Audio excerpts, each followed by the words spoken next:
Today is December 30th, 2024. My name is Rob Carr of Kalamazoo Right to Life. This is Pro-Life Week. This is New Year's Eve. And it is amazing how much has occurred this past year. It's been a very remarkable, historic year, at least politically it has been. Two things today.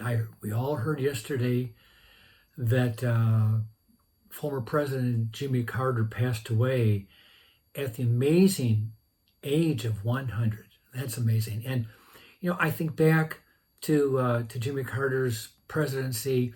Most scholars, most pundits have concluded that Carter's presidency was a little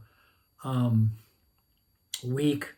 There were problems, maybe some issues of judgment, experience, situations arose that he didn't handle well. But although I will say the Camp David Accords was a stunning achievement and a well-deserved Nobel Peace Prize.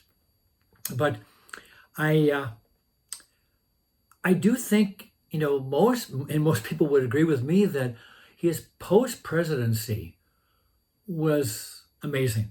All the years he spent with Habitat for Humanity, building homes. He was a very accessible president. He taught Sunday school in Plains, Georgia for decades. And, he lived a relatively simple life in his post-presidency. He was not making oodles of money like the Bushes or Obama or the Clintons. He lived a very simple life, and he was very much a believer, a Christian. He had problems with abortion. I admit that, and he was very conflicted, I think, on the issue.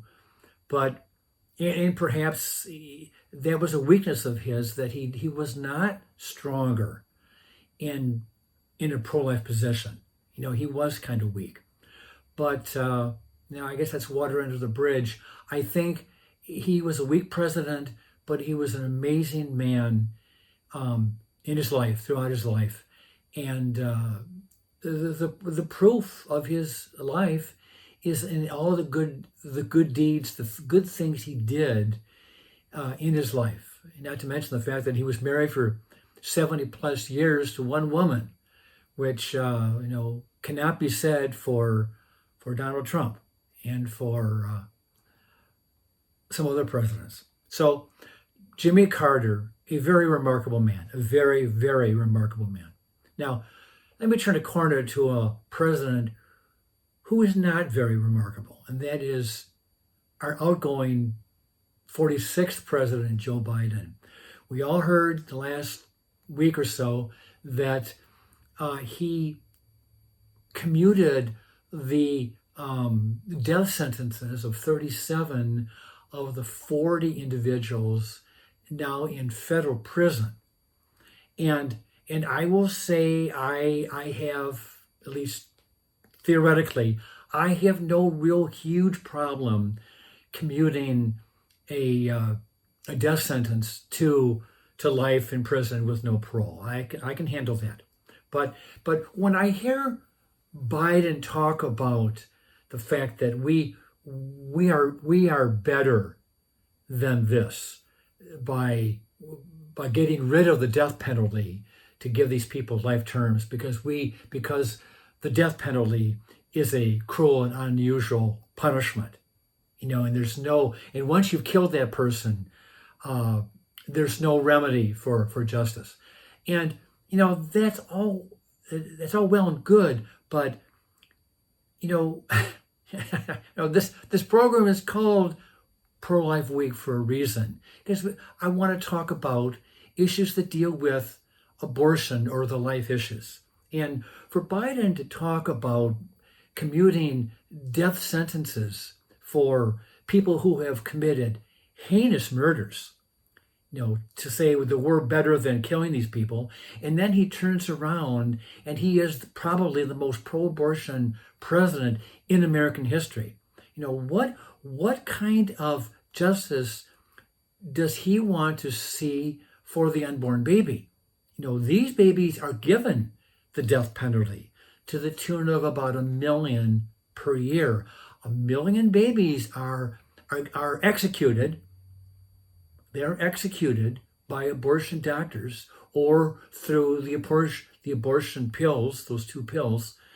1 million of them are executed. They're killed before they're given a chance to be born. And there's no remedy. There's no rescuing them from the death penalty. Where is Joe Biden's morality when it comes to abortion and the deaths, the executions of hundreds of thousands of babies every year? Where is his morality when it comes to the unborn child? It does not exist for Joe Biden. He may cry and weep over the 37 people who are now who were on death row and are now going to be in prison for the rest of their natural lives. But does he weep for the unborn child executed by doctors at Planned Parenthood and at other abortion facilities? Does he weep for these innocent children who are being executed? He does not weep for these children. He does not. And for that, he is a hypocrite. Because if he believes, as he does, that the Catholic Church opposes the death penalty, which is fine. I understand that. I have no complaint. But if he, as a good Catholic, agrees with his church that the death penalty is a moral sin, per se, then let's be consistent, Joe, and oppose the execution of unborn babies who are dying from legal abortions. Let's be consistent.